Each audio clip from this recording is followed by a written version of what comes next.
Hi hello ನಮಸ್ತೆ ಸ್ನೇಹಿತರೆ, ನೀವು ನೋಡ್ತಾ ಇದ್ದೀರಾ career booster Kannada YouTube channel ಅನ್ನು. ಸ್ನೇಹಿತರೆ, ಯಾರೆಲ್ಲ ಮೊದಲನೇ ಬಾರಿಗೆ ನಮ್ಮ ಚಾನೆಲ್ಗೆ ತಾವು ಭೇಟಿ ಕೊಟ್ಟಿದ್ದೀರಾ ದಯಮಾಡಿ ಸಬ್ಸ್ಕ್ರೈಬ್ ಆಗೋದನ್ನು ಮರಿಬೇಡಿ ಸ್ನೇಹಿತರೆ. ಹಾಗೆಯೇ ತಮಗೆ ವಿಡಿಯೋ ಇಷ್ಟ ಆಗಿದ್ರೆ ಲೈಕ್ ಮಾಡಿ, ಶೇರ್ ಮಾಡಿ, ಕಮೆಂಟ್ ಮಾಡೋದನ್ನು ಸಹ ಮರಿಬೇಡಿ ಸ್ನೇಹಿತರೆ. TET ಪರೀಕ್ಷೆಯನ್ನ ತಾವೆಲ್ಲರೂ ಕೂಡ ತೇರ್ಗಡೆಯಾಗಿದ್ದೀರಿ. ಈಗ ಏನಿದ್ರು ಕೂಡ ಶಿಕ್ಷಕ ಹುದ್ದೆಗಳಿಗೆ ಸಂಬಂಧಪಟ್ಟಂತೆ ಯಾವ ರೀತಿಯ ಅರ್ಹತೆಗಳಿರ್ತವೆ, ಹಾಗೆಯೇ PSTRಗೆ ಸಂಬಂಧಪಟ್ಟಂತಹ ಅರ್ಹತೆ ಏನು, GPSTRಗೆ ಸಂಬಂಧಪಟ್ಟಂತಹ ಅರ್ಹತೆ ಏನು, ಹಾಗೆಯೇ HSTR ಹುದ್ದೆಗಳಿಗೆ ಸಂಬಂಧಪಟ್ಟಂತಹ ಎಲಿಜಿಬಿಲಿಟಿ ಏನಿರುತ್ತೆ, ಹಾಗೆಯೇ ಪರೀಕ್ಷೆಗಳಿಗೆ ಸಿದ್ಧತೆಯನ್ನ ಯಾವ ತರನಾಗಿ ಮಾಡಬೇಕಾಗುತ್ತೆ, ಈ ಎಲ್ಲ ಒಂದು ಡೀಟೇಲ್ ಇನ್ಫಾರ್ಮೇಶನ್ ಅನ್ನ ನಾವು ಈ ವಿಡಿಯೋದಲ್ಲಿ ಡಿಸ್ಕಸ್ ಮಾಡ್ತಾ ಹೋಗೋಣ. ತಾವು ದಯಮಾಡಿ ಕೊನೆ ತನಕ ಮಿಸ್ ಮಾಡದೆ ವಿಡಿಯೋನ ನೋಡ್ತಾ ಹೋದ್ರೆ ಖಂಡಿತವಾಗ್ಲೂ ತಮಗೆ ಈ ವಿಡಿಯೋ ಯೂಸ್ಫುಲ್ ಆಗುತ್ತೆ. ಬನ್ನಿ ತಡ ಮಾಡದೆ ವಿಡಿಯೋನ ಸ್ಟಾರ್ಟ್ ಮಾಡೋಣ ಸ್ನೇಹಿತರೆ. GPSTR, HSTR ಮತ್ತು PST ಶಿಕ್ಷಕರಿಗೆ ಸಂಬಂಧಪಟ್ಟಂತಹ ಒಂದು ಬ್ಲೂ ಪ್ರಿಂಟ್ ಅನ್ನ ನಾವು ತಯಾರು ಮಾಡಿದ್ದೀವಿ. ಎಲ್ಲ ಶಿಕ್ಷಕ ಆಕಾಂಕ್ಷಿಗಳಿಗೋಸ್ಕರ ಈ ಒಂದು ವಿಡಿಯೋ ತುಂಬಾ ಯೂಸ್ಫುಲ್ ಆಗುತ್ತೆ. ದಯಮಾಡಿ ತಮ್ಮ ಎಲ್ಲ ಸ್ನೇಹಿತರಿಗೆ ಇದು ಶೇರ್ ಮಾಡಿ. ಸ್ನೇಹಿತರೆ, GPSTR ಶಿಕ್ಷಕರಿಗೆ ಸಂಬಂಧಪಟ್ಟಂತೆ ಯಾವ ತರನಾಗಿ ಟೀಚರ್ಸ್ ರಿಕ್ರೂಟ್ಮೆಂಟ್ ನಡೆಯುತ್ತೆ ಅಂತಕ್ಕಂಥದ್ದನ್ನ ನಾವು ನೋಡೋದಾದ್ರೆ, GPSTR ಸಂಬಂಧಪಟ್ಟಂತೆ 4 ತರನಾದ ಒಂದು ಶಿಕ್ಷಕ ಹುದ್ದೆಗಳನ್ನ ಭರ್ತಿ ಮಾಡಲಾಗುತ್ತೆ. ಅದರಲ್ಲಿ ಮೊದಲನೇದಾಗಿ ಸೋಷಿಯಲ್ ಸೈನ್ಸ್ ಟೀಚರ್ ಅಂದ್ರೆ ಸಮಾಜ ವಿಜ್ಞಾನ ಶಿಕ್ಷಕ ಹುದ್ದೆಗಳಿಗೆ ನೇಮಕಾತಿ ನಡೆಯುತ್ತೆ. ಅದೇ ತರನಾಗಿ ಇಂಗ್ಲಿಷ್ ಲ್ಯಾಂಗ್ವೇಜ್ ಟೀಚರ್ ಹುದ್ದೆಗಳಿಗೂ ಸಹ ನೇಮಕಾತಿ ನಡೆಯುತ್ತೆ. ಹಾಗೆಯೇ ಮ್ಯಾಥಮೆಟಿಕ್ಸ್ ಮತ್ತು ಸೈನ್ಸ್ ಟೀಚರ್ಗೆ ಸಂಬಂಧಪಟ್ಟಂತಹ ರಿಕ್ರೂಟ್ಮೆಂಟ್ ಸಹ ನಡೆಯುತ್ತೆ. ಹಾಗೆಯೇ ಬಯೋಲಾಜಿಕಲ್ ಸೈನ್ಸ್ ಟೀಚರ್ ಹುದ್ದೆಗಳಿಗೂ ಸಹ ನೇಮಕಾತಿ ನಡೆಯುತ್ತೆ. ಹಾಗಿದ್ರೆ HSTR ಶಿಕ್ಷಕರಿಗೆ ಸಂಬಂಧಪಟ್ಟಂತೆ ಯಾವ ತರನಾಗಿ ಹುದ್ದೆಗಳು ಇರ್ತವೆ ಅಂತದನ್ನ ನಾವು ನೋಡೋದಾದ್ರೆ, ಲ್ಯಾಂಗ್ವೇಜ್ ಅಲ್ಲಿ ಬಂದ್ಬಿಟ್ಟು ಒಂದು ಭಾಷಾ ಶಿಕ್ಷಕ ಹುದ್ದೆ ಅಂತ ಹೇಳಿ ಇರುತ್ತೆ. ಹಾಗೇನೆ ಆರ್ಟ್ಸ್ ಸೋಷಿಯಲ್ ಸೈನ್ಸ್ ಟೀಚರ್ ಅಂತ ಹೇಳಿ ಕೂಡ ಇಲ್ಲಿ ಒಂದು ಕಾಲ್ ಮಾಡಲಾಗುತ್ತೆ. ಹಾಗೇನೆ ಫಿಸಿಕಲ್ ಸೈನ್ಸ್ ಅಂದ್ರೆ PE ಟೀಚರ್ ಹುದ್ದೆಗಳಿಗೆ ಸಂಬಂಧಪಟ್ಟಂತೆ, ಹಾಗೇನೆ ಫಿಸಿಕಲ್ ಸೈನ್ಸ್ ಮ್ಯಾಥಮೆಟಿಕ್ಸ್ ಟೀಚರ್ಗೆ ಸಂಬಂಧಪಟ್ಟಂತಹ ಹುದ್ದೆಗಳು ಇರ್ತವೆ. ಹಾಗೇನೆ ಬಯೋಲಾಜಿಕಲ್ ಸೈನ್ಸ್ ಟೀಚರ್ಸ್ ಹುದ್ದೆಗಳಿಗೂ ಸಹ ಇಲ್ಲಿ ನೇಮಕಾತಿ ನಡೆಯುತ್ತೆ. ಹಾಗಿದ್ರೆ PSTR ಶಿಕ್ಷಕರಿಗೆ ಸಂಬಂಧಪಟ್ಟಂತೆ ಯಾವ ತರನಾಗಿ ಒಂದು ನೇಮಕಾತಿ ನಡೆಯುತ್ತೆ ಅಂತ ನೋಡೋದಾದ್ರೆ, ಈ ಒಂದು PST ಟೀಚರ್ಸ್ ಸಂಬಂಧಪಟ್ಟಂತೆ ಎಲಿಜಿಬಿಲಿಟಿ ಬಂದ್ಬಿಟ್ಟು 2016ರ ಒಂದು ನೋಟಿಫಿಕೇಶನ್ ಏನಿತ್ತು ಆ ತರನಾಗಿ ಇಲ್ಲಿ ಜನರಲ್ ಟೀಚರ್ ಅಂತ ಹೇಳಿನೇ ಕನ್ಸಿಡರ್ ಮಾಡಲಾಗುತ್ತೆ. ಹಾಗಿದ್ರೆ GPSTR ಗ್ರಾಜುಯೇಟ್ ಪ್ರೈಮರಿ ಸ್ಕೂಲ್ ಟೀಚರ್ಗೆ ಸಂಬಂಧಪಟ್ಟಂತೆ ಅಂದ್ರೆ 6ನೇ ತರಗತಿಯಿಂದ 8ನೇ ತರಗತಿಗೆ ಶಿಕ್ಷಕರಾಗಬೇಕಂತ ಹೇಳಿದ್ರೆ ಯಾವ ತರನಾಗಿ ಎಲಿಜಿಬಿಲಿಟಿ ಇರುತ್ತೆ ಸೋಷಿಯಲ್ ಸೈನ್ಸ್ ಟೀಚರ್ಗೆ ಸಂಬಂಧಪಟ್ಟಂತೆ ಅನ್ನೋದನ್ನ ನಾವು ನೋಡೋಣ. ಇಲ್ಲಿ GPSTR ಸಮಾಜ ವಿಜ್ಞಾನ ಶಿಕ್ಷಕ ಆಗಬೇಕು ಅಂತ ಹೇಳಿದ್ರೆ ಬ್ಯಾಚುಲರ್ ಡಿಗ್ರಿ ಆಗಿರಬೇಕು ತಮ್ಮದು ಮಿನಿಮಮ್. ಅಂದ್ರೆ ಅದು BA ಆಗಿರ್ಬೋದು, BCom ಆಗಿರ್ಬೋದು, ಯಾವುದೇ ತರನಾಗಿ ಬ್ಯಾಚುಲರ್ಸ್ ಡಿಗ್ರಿ ಆಗಿದ್ದು one of the following combination studied in as optional subject for all 3 years ಅಂದ್ರೆ ತಮ್ಮ ಪದವಿಯಲ್ಲಿ ಈ ಕೆಳಕಂಡ 2 ಒಂದು ಐಚ್ಛಿಕ ವಿಷಯಗಳನ್ನ ಅಧ್ಯಯನ ಮಾಡೋದು ಕಡ್ಡಾಯವಾಗಿರುತ್ತೆ. ಅವು ಯಾವ್ಯಾವ ಅಂತ ಹೇಳಿದ್ರೆ ಹಿಸ್ಟರಿ, ಎಕನಾಮಿಕ್ಸ್, ಜಿಯೋಗ್ರಫಿ ಮತ್ತು ಪೊಲಿಟಿಕಲ್ ಸೈನ್ಸ್, ಹಾಗೆಯೇ ಸೋಷಿಯಾಲಜಿ. ಈ 2 ಐಚ್ಛಿಕ ವಿಷಯಗಳ ಜೊತೆಗೆ ಪ್ರತ್ಯೇಕವಾಗಿ ಒಂದು ಸೋಷಿಯಲ್ ಸೈನ್ಸ್ ಅಥವಾ ಒಂದು ಲ್ಯಾಂಗ್ವೇಜ್ ಸಬ್ಜೆಕ್ಟ್ನ ಸಹ ತಾವು ಸ್ಟಡಿ ಮಾಡಿರಬೇಕಾಗುತ್ತೆ. ಸೋಷಿಯಲ್ ಸೈನ್ಸ್ ಸಬ್ಜೆಕ್ಟ್ ಸಂಬಂಧಪಟ್ಟಂತೆ ನಾವು ನೋಡೋದಾದ್ರೆ history, economics, geography, political science ಮತ್ತು ಸೋಷಿಯಾಲಜಿ ಇದ್ರೆ, ಅದೇ ತರನಾಗಿ ಈ ಲ್ಯಾಂಗ್ವೇಜ್ ಟೀಚರ್ಗೆ ಸಂಬಂಧಪಟ್ಟಂತೆ ಕನ್ನಡ, ಇಂಗ್ಲಿಷ್, ಹಿಂದಿ, ಹಾಗೆಯೇ ಈ ಲ್ಯಾಂಗ್ವೇಜ್ ಸಂಬಂಧಪಟ್ಟಂತ ಒಂದು ಲ್ಯಾಂಗ್ವೇಜ್ ತಮ್ಮ ಆ ಪದವಿ ಶಿಕ್ಷಣದಲ್ಲಿ ಇರಬೇಕಾಗಿರುತ್ತೆ. ಹಾಗೆಯೇ ಈ ಶಿಕ್ಷಕ ಹುದ್ದೆಗೆ ಸಂಬಂಧಪಟ್ಟಂತೆ ಡಿಗ್ರಿ ಜೊತೆಗೆ ತಮಗೆ B.Ed ಅಥವಾ D.Ed ಆಗಿರತಕ್ಕಂಥದ್ದು ಕಡ್ಡಾಯ. ಹಾಗೆಯೇ with social science as A methodology subject ಅಂದ್ರೆ B.Ed ಅಲ್ಲಿ ತಾವು ಸೋಷಿಯಲ್ ಸೈನ್ಸ್ ಒಂದು ತಮ್ಮ ಮೆಥಡಾಲಜಿ ಇರಬೇಕಾಗುತ್ತೆ. ಹಾಗೆಯೇ D.Ed ಅಲ್ಲೂ ಸಹ ಅದೇ ತರನಾಗಿ ಮಿನಿಮಮ್ ಡಿಗ್ರಿ ಮಾರ್ಕ್ಸ್ ಎಷ್ಟಿರಬೇಕು ಅಂತ ಹೇಳಿದ್ರೆ ಜನರಲ್ ಕ್ಯಾಂಡಿಡೇಟ್ ಅಭ್ಯರ್ಥಿಗಳಿಗೆ ಹಾಗೆಯೇ OBC ಅಭ್ಯರ್ಥಿಗಳಿಗೆ ಮಿನಿಮಮ್ 50% ಅಗ್ರಿಗೇಡ್ ಇರಬೇಕಾಗುತ್ತೆ. ಹಾಗೆಯೇ SC/ST ಕ್ಯಾಂಡಿಡೇಟ್ ಸಂಬಂಧಪಟ್ಟಂತೆ 45% ಅಂಕಗಳು ಇರುವುದು ಕಡ್ಡಾಯವಾಗಿರುತ್ತೆ. ಇನ್ನು GPSTR ಇಂಗ್ಲಿಷ್ ಶಿಕ್ಷಕರಿಗೆ ಸಂಬಂಧಪಟ್ಟಂತೆ ಎಲಿಜಿಬಿಲಿಟಿ ಏನಿರುತ್ತೆ ಅಂತಕ್ಕಂಥದ್ದನ್ನು ನಾವು ನೋಡೋದಾದ್ರೆ, ಬ್ಯಾಚುಲರ್ಸ್ ಡಿಗ್ರಿ ಇನ್ ಇಂಗ್ಲಿಷ್ ಅಂದ್ರೆ ಇಂಗ್ಲಿಷ್ ಅಲ್ಲಿ ಆಫ್ಟರ್ ಇಂಗ್ಲಿಷ್ ತಗೊಂಡ್ಬಿಟ್ಟು ಯಾರೆಲ್ಲ ಪದವಿಯನ್ನ ಮಾಡಿರ್ತೀರಿ ಅವರೆಲ್ಲರೂ ಕೂಡ ಈ ಇಂಗ್ಲಿಷ್ ಟೀಚರ್ ಹುದ್ದೆಗೆ ಎಲಿಜಿಬಲ್ ಇರ್ತೀರಿ. ಅದರ ಜೊತೆಗೆ ಯಾವುದಾದ್ರೂ ಈ ಕೆಳಕಂಡ ಯಾವುದಾದ್ರೂ ಒಂದು ಆಪ್ಷನಲ್ ಸಬ್ಜೆಕ್ಟ್ ಅಂದ್ರೆ 3 ಆಪ್ಷನಲ್, ಇಲ್ಲಿ ಟೋಟಲ್ ಆಗಿ ಒಂದು 6 ಆಪ್ಷನಲ್ ಸಬ್ಜೆಕ್ಟ್ ನ ಕೊಡಲಾಗಿರುತ್ತೆ. ಈ ಕೆಳಗಿನ ಕಂಡಗಳಲ್ಲಿ ಒಂದು ಆಪ್ಷನಲ್ ಸಬ್ಜೆಕ್ಟ್ ನ ತಾವು ಪದವಿಯಲ್ಲಿ ವ್ಯಾಸಂಗ ಮಾಡಿರುವುದು ಕಡ್ಡಾಯ ಆಗಿರುತ್ತೆ. ಅದ್ಯಾವುದು ಅಂತ ಹೇಳಿ ನಾವು ನೋಡೋದಾದ್ರೆ Kannada, Hindi, Marathi, Urdu, Telugu, Tamil, Malayalam, Konkani, Sanskrit, history, economics, political science, geography, sociology ಈ ಕೆಳಕಂಡ ಈ ವಿಷಯಗಳಲ್ಲಿ ತಾವು ಪದವಿಯನ್ನ ಹೊಂದಿದ್ರೆ ತಾವು ಇಂಗ್ಲಿಷ್ ಟೀಚರ್ ಆಗೋಕ್ಕೆ ಎಲಿಜಿಬಲ್ ಇರ್ತೀರಿ. ಹಾಗಿದ್ರೆ ಈ ಪದವಿ ಇದ್ರೆ ಅಷ್ಟೇ ಸಾಕ? ಇಲ್ಲ, ಆ ಪದವಿ ಜೊತೆಗೆ ತಮಗೆ BEd ಅಥವಾ D.Ed ಆಗಿರಬೇಕಾಗಿರೋದು ಅತ್ಯವಶ್ಯಕವಾಗಿರುತ್ತೆ. ಹಾಗೇನೆ ಮಿನಿಮಮ್ ಡಿಗ್ರಿ ಮಾರ್ಕ್ಸ್ ಬಂದ್ಬಿಟ್ಟು ಸೇಮ್ ಆಸ್ ಯೂಸುವಲ್ ನಾವು ಈ ಮೊದಲು ಡಿಸ್ಕಸ್ ಮಾಡಿದ್ವಿ. ಜನರಲ್ ಮೆರಿಟ್ ಕ್ಯಾಂಡಿಡೇಟ್ ಅಥವಾ OBC ಕ್ಯಾಂಡಿಡೇಟ್ಸ್ಗೆ ಸಂಬಂಧಪಟ್ಟಂತೆ 50% ಅಂಕಗಳು ಕಡ್ಡಾಯ. ಹಾಗೆಯೇ SC ST ಮತ್ತು ಇತರೆ ಅಭ್ಯರ್ಥಿಗಳಿಗೆ 45% ಅಂಕಗಳನ್ನು ಪಡೆಯೋದು ಕಡ್ಡಾಯ ಆಗಿರುತ್ತೆ.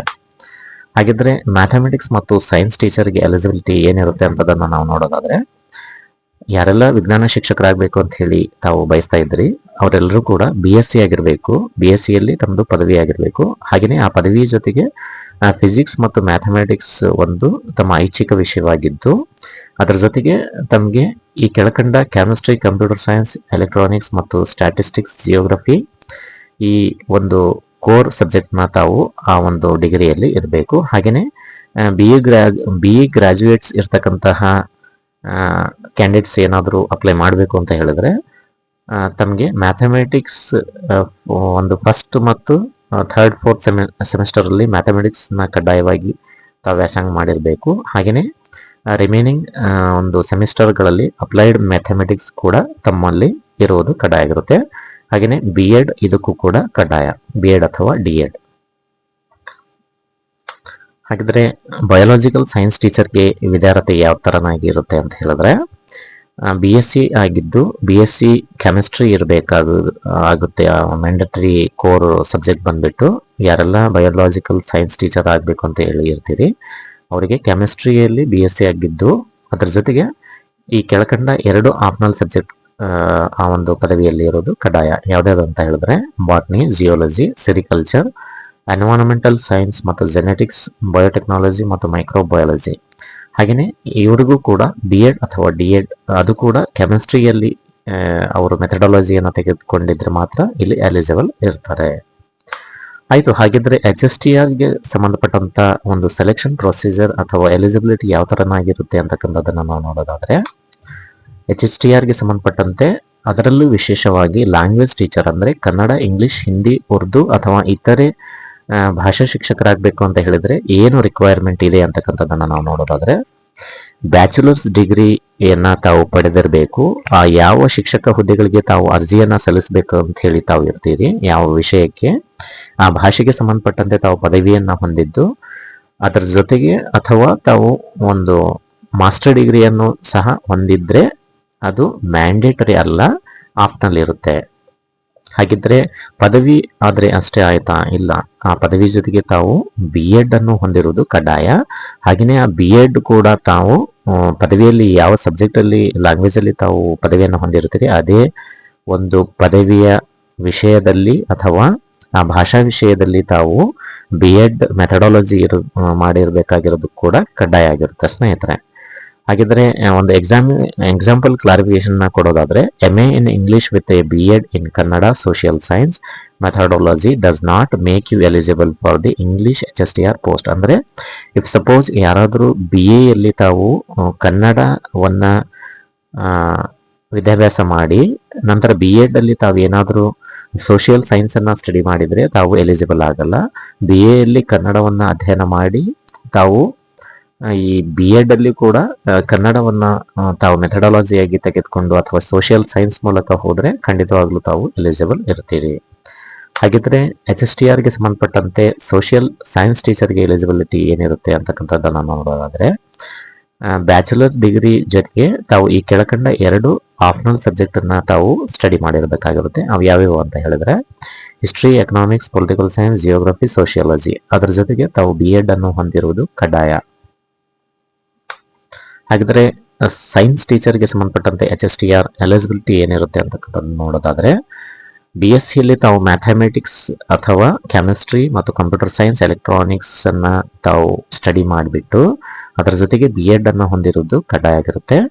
ಹಾಗೆಯೇ ಬಯೋಲಾಜಿಕಲ್ ಸೈನ್ಸ್ ಟೀಚರ್ಗೆ ಅಡಿಷನಲ್ ಆಗಿ ಬಾಟ್ನಿ ಮತ್ತು ಜಿಯಾಲಜಿ ಕೆಮಿಸ್ಟ್ರಿ ಜೊತೆಗೆ ಇರಬೇಕಾಗಿರುತ್ತೆ. ಈ ಎಲ್ಲ ಶಿಕ್ಷಕರುಗಳು ಸಹ B.Ed ಅನ್ನ ಆಯಾ ಮೆಥಡಾಲಜಿಯಲ್ಲಿ ಹೊಂದಿರುವುದು ಕಡ್ಡಾಯ ಆಗಿರುತ್ತೆ ಸ್ನೇಹಿತರೆ.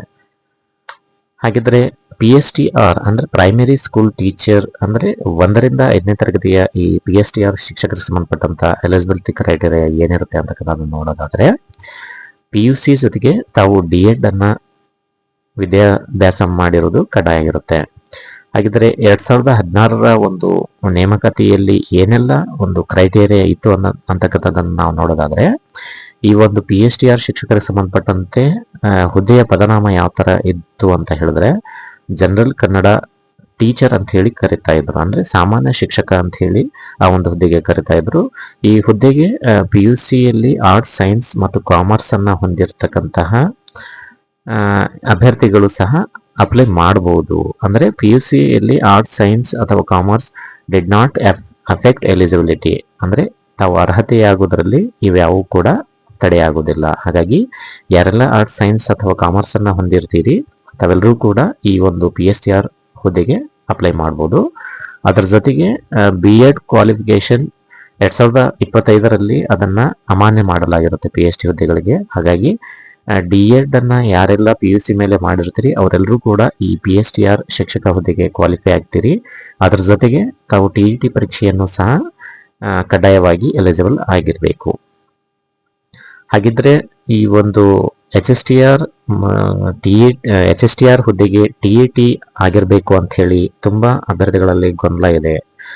ಅದ್ರ ಬಗ್ಗೆ ನಾವು ನೋಡೋದಾದ್ರೆ ಈ HSTR ಶಿಕ್ಷಕರಿಗೆ ಸಂಬಂಧಪಟ್ಟಂತೆ as of the last notification ಅಂದ್ರೆ ಈ ಹಿಂದೆ ಏನೆಲ್ಲ ನೋಟಿಫಿಕೇಶನ್ ನಡೆದಿದ್ದಾವೆ ಈ HSTR ಸಂಬಂಧಪಟ್ಟಂತೆ ಆ ಒಂದು ನೋಟಿಫಿಕೇಶನ್ಗಳಲ್ಲಿ ಯಾವತ್ತೂ ಕೂಡ TET ಅನ್ನ ಕಡ್ಡಾಯವಾಗಿ ಪಾಸ್ ಆಗಿರಬೇಕು ಅಂತ ಹೇಳಿ ನಿಯಮ ಇದ್ದಿಲ್ಲ. ಆದರೆ ಫ್ಯೂಚರ್ ಔಟ್ಲುಕ್ನ ನಾವು ನೋಡೋದಾದ್ರೆ ಮುಂದಿನ ಒಂದು ಸರ್ಕಾರದ ಹಂತದಲ್ಲಿ ಏನಾದರೂ ಆದೇಶಗಳು ಬಂದ್ರೆ ಮಾತ್ರ ಅದು ಚೇಂಜ್ ಆಗುತ್ತೆ. ಇಲ್ಲದೆ ಇದ್ರೆ ಅದು HSTRಗೆ ಯಾವುದೇ ತರನಾಗಿ TET ಕಡ್ಡಾಯ ಇರೋದಿಲ್ಲ. ಹಾಗೆಯೇ HSTRಗೆ ಮಾಸ್ಟರ್ ಡಿಗ್ರಿ ಇರಬೇಕು ಅಂತ ಹೇಳಿ ಹೇಳ್ತಾರಲ್ಲ ಅಂತಕ್ಕಂಥ ತುಂಬಾ ಗೊಂದಲಗಳು ಕೂಡ ಸಹಜವಾಗಿ ಅಭ್ಯರ್ಥಿಗಳಲ್ಲಿ ಇರ್ತವೆ. ಈ ಮಾಸ್ಟರ್ ಡಿಗ್ರಿಗೆ ಸಂಬಂಧಪಟ್ಟಂತೆ ಹಳೆಯ ನೇಮಕಾತಿಯನ್ನ ನಾವು ನೋಡೋದಾದ್ರೆ ಯಾವುದೇ ರೀತಿಯ HSTR ಸಂಬಂಧಪಟ್ಟಂತೆ ಮಾಸ್ಟರ್ ಡಿಗ್ರಿಯನ್ನ ಕಡ್ಡಾಯವಾಗಿ ಮಾಡಿರೋದಿಲ್ಲ. ಹಾಗಾಗಿ ಫ್ಯೂಚರಲ್ಲಿ ಏನಾದರೂ ಸರ್ಕಾರದ ಹಂತದಲ್ಲಿ ಆ ತರನಾದ ನಿರ್ಧಾರಗಳನ್ನು ಕೈಗೊಂಡರೆ ಮಾತ್ರ ಅದನ್ನ ಕನ್ಸಿಡರ್ ಮಾಡಲಾಗುತ್ತೆ. ಈವರೆವಿಗೂ ಯಾವುದೇ ಒಂದು ಅಧಿಕೃತ ಮಾಹಿತಿ ಇರೋದಿಲ್ಲ. ಹಾಗಾಗಿ ಯಾರೆಲ್ಲ ಪದವಿ ಜೊತೆಗೆ ತಾವು B.Ed ಅನ್ನ ಪೂರೈಸಿರ್ತೀರಿ ತಾವೆಲ್ಲರೂ ಕೂಡ HSTR ಹುದ್ದೆಗಳಿಗೆ ಎಲಿಜಿಬಲ್ ಇರ್ತೀರಿ.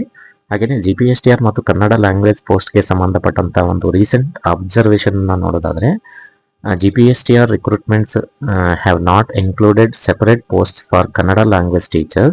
The responsibility is often given to selected social science teacher. ಅಂದ್ರೆ ಸಬ್ಜೆಕ್ಟ್ ವೈಸ್ ಟೀಚರ್ಸ್ ರಿಕ್ರೂಟ್ಮೆಂಟ್ ನಡೆಯುತ್ತೋ ಅಥವಾ ಸೋಷಿಯಲ್ ಸೈನ್ಸ್ ನ ಪ್ರತ್ಯೇಕವಾಗಿ ಮಾಡ್ತಾರೋ ಅಂತಕ್ಕಂಥದ್ದು ಈಗಷ್ಟೇ ಸರ್ಕಾರದಿಂದ ನಿರ್ಧಾರ ಪ್ರಕಟವಾಗಿರ್ಬೇಕಾಗಿರುತ್ತೆ. ಈ ಹೊಸ ಅಧಿಸೂಚನೆ ಏನು ಹೊರಡುತ್ತವೆ ಅದರಲ್ಲಿ ಎಲ್ಲ ಕೂಡ ಇನ್ ಡೀಟೇಲ್ ಆಗಿ ಹೇಳಲಾಗುತ್ತೆ. ಅದಕ್ಕೆ ಸಂಬಂಧಪಟ್ಟಂತಹ ಅಪ್ಡೇಟ್ಸ್ನ ನಮ್ಮ ಈ ಚಾನಲ್ ಮೂಲಕ ತಮಗೆ ನೀಡಲಾಗುತ್ತೆ.